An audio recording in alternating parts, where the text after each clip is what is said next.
को लेकर चर्चा में रहने वाले आप सांसद संजय सिंह ने एक बार फिर भाजपा पर हमला बोला। दरअसल आम आदमी पार्टी का आरोप है कि बीजेपी दिल्ली में रह रहे पूर्वांचल समाज के लोगों को उजाड़ने की साजिश कर रही है।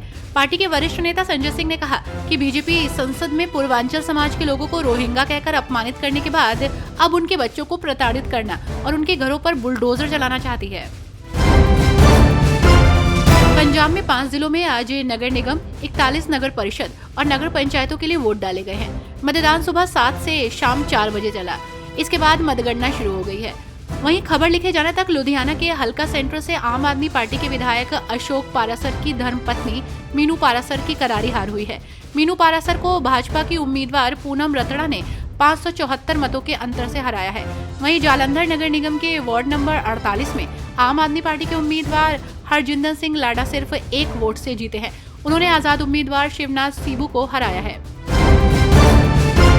कांग्रेस सांसद और लोकसभा नेता प्रतिपक्ष राहुल गांधी के मामलों को अपराध शाखा को सौंपे जाने पर केंद्रीय मंत्री गिरिराज सिंह ने कहा कि राहुल गांधी लोकसभा नेता प्रतिपक्ष हैं, लेकिन उन्होंने जो हरकत की है वो अशोभनीय हरकत है। कभी सांसद एक दूसरे के साथ धक्का मुक्की नहीं करते। सबको धरना देने का अधिकार है, लेकिन इन्होंने जानबूझकर प्रताप सारंगी और मुकेश राजपूत को गिराया है।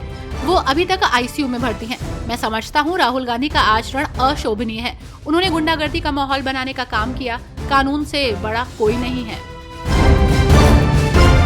दिल्ली विधानसभा चुनाव से पहले आम आदमी पार्टी के राष्ट्रीय संयोजक अरविंद केजरीवाल ने बड़ा दाव चला है। उन्होंने प्रेस कॉन्फ्रेंस कर दिल्ली में दलित छात्रों के लिए डॉक्टर आम्बेडकर स्कॉलरशिप का ऐलान किया। इस दौरान केजरीवाल ने भारतीय जनता पार्टी और केंद्र सरकार पर निशाना साधा।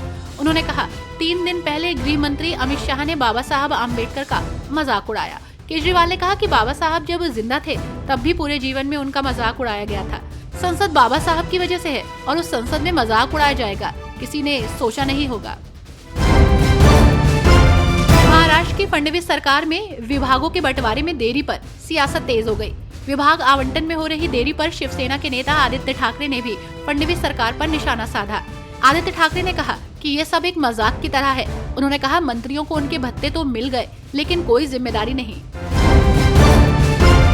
भाजपा सांसद बांसुरी स्वराज ने कहा, भाजपा एक बहुत ही लोकतांत्रिक पार्टी है। हम चाहते हैं कि हमारा जो संकल्प पत्र है वो दिल्ली की जनता के आकांक्षाओं को परिलक्षित करे। व्यापारी वर्ग भी आपके टूटे हुए वादों के दंश को सह सह कर थक गए हैं। यहाँ सड़कों की हालत जर्जर हो गई है। दिल्ली को अब आपके बहाने नहीं बल्कि बदलाव चाहिए। भाजपा की सरकार चाहिए। AIMIM प्रवक्ता असीम वकार ने उत्तर प्रदेश में समाजवादी पार्टी के सांसद जियाउर रहमान बर्क को लेकर बड़ा दावा किया है। उन्होंने भाजपा पर निशाना साधते हुए कहा, बिजली चोरी के बहाने सपा सांसद बर्क को अगला आजम खां बनाने की तैयारी चल रही है। उन्होंने कहा कि जियाउर रहमान बर्क साहब को भारतीय जनता पार्टी की सरकार की तरफ से आजम खां बनाने की कोशिश शुरू हो गई है। मुर्गी चोरी, बकरी चोरी, किताब चोरी, अब बिजली चोरी। एक सांसद पर आरोप लगाया जा रहा है। इससे पहले भी बकरी चोरी का आरोप लगा है। महाराष्ट्र में सीएम देवेंद्र फडणवीस के मंत्रिमंडल विस्तार में एनसीपी नेता छगन भुजबल को दरकिनार कर दिया गया। छगन भुजबल को मंत्रिमंडल में शामिल नहीं किया गया। इसके बाद छगन भुजबल ने नाराजगी जताई थी।